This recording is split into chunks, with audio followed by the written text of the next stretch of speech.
हमारे होते हुए आप क्यों चिंता करते? आपसे कोई मोहन त्रिपाठी साहब मिलने आए हैं। हाँ हाँ भेजो। जी सर, आइए। नमस्कार। कौन है आप? सर मोहन त्रिपाठी नाम है मेरा। 4 बार आपसे मिल चुका हूं और 3 महीने से कंप्लेंट भी दी है, मगर कोई सुनवाई नहीं हुई सर। सुनवाई तो होनी ही चाहिए। हम यहां मंत्री बने किस लिए बैठे? सिर्फ सुनने के लिए ना। ये देखो, हमने सुनने का यंत्र भी लगा रखा है। अच्छा बोलो, क्या कष्ट है? हम साफ सुन रहे हैं। सर एक आदमी हमारे गांव की सारी जमीन हथियाकर वहां पर शुगर मिल और शराब की फैक्ट्री लगाना चाहता है। कौन है जो ये काम कर रहा है? सिंघानिया नाम का बिजनेसमैन है। बहुत ही बुरे कैरेक्टर का आदमी है वो। हमारे गांव का रहने वाला था सर। बहुत साल पहले अपनी गंदी हरकतों के कारण गांव वालों ने इसे धक्के मारकर बाहर निकाल दिया था। अपने बड़ों के बारे में ऐसा नहीं बोलते। तुम्हारे पिताजी ने तुम्हें इतनी भी तमीज नहीं सिखाई?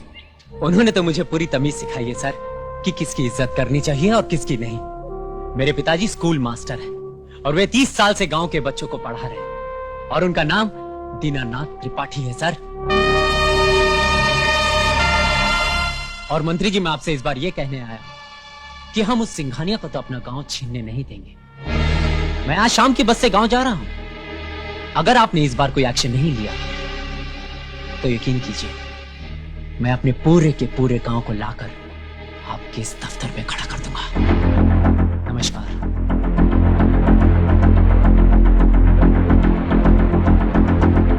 और एक बात मत भूलिए कि आपकी इस कुर्सी के ऊपर भी एक कुर्सी है, हम वहां भी जा सकते हैं।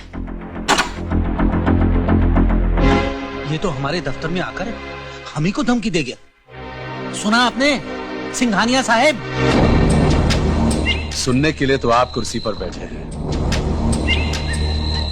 सिंघानिया सुनता नहीं, करता है। विक्टर,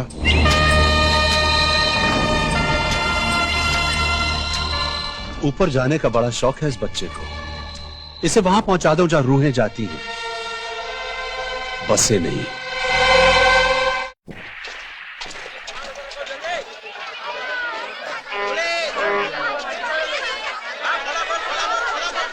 देव, तू बड़ा आदमी कभी नहीं बन सकता। पता है क्यों? तू मेरी तरह सोचता ही नहीं यार। अभी ऐसे कैसे क्या हुआ अभी? सब कुछ हो गया।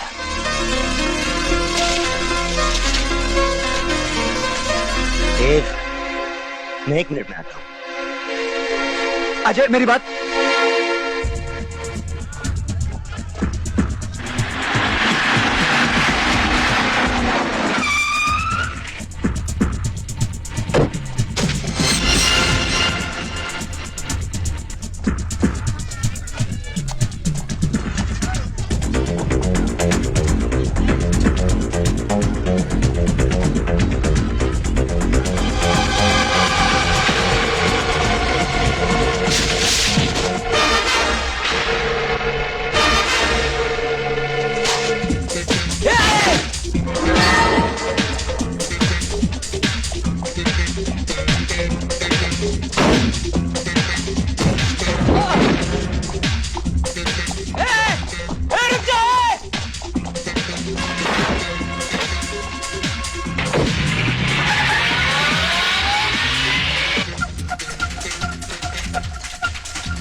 भाई साहब, भाई साहब,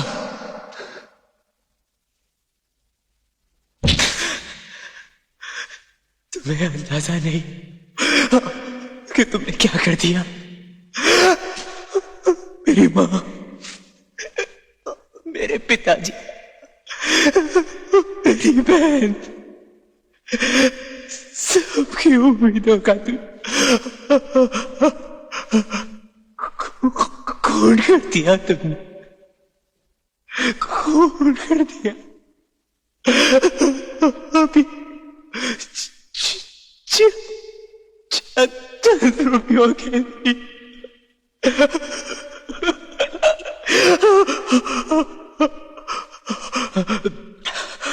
भगवान, भगवान तुम दोनों को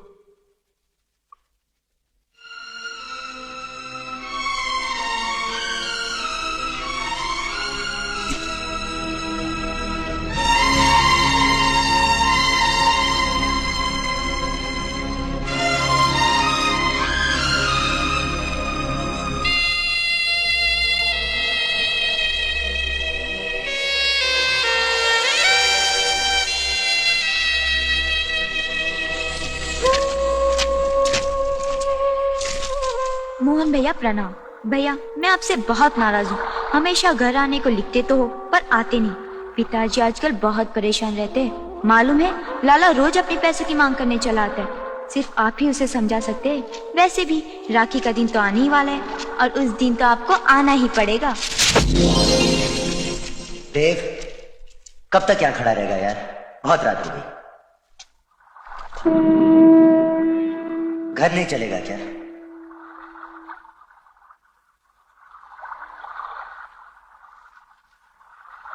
जिंदगी और मौत तो ऊपर वाले के हाथ में होती है। शायद उसकी मौत ऐसी ही लिखी थी देव। ये सब कुछ कहने से हमारा जुर्म कम तो नहीं हो जाएगा?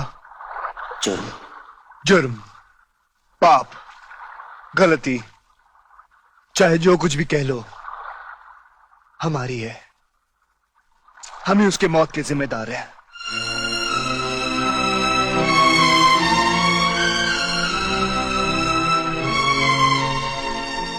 न तू उसका पॉकेट मारता, न वो हमारे पीछे दौड़ता।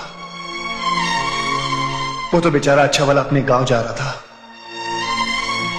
हमने उसका रास्ता काट के उसे मौत की तरफ धकेल दिया। हमने अजय, हमने एक नहीं 4 जिंदगियां बर्बाद की है। 4 जिंदगी।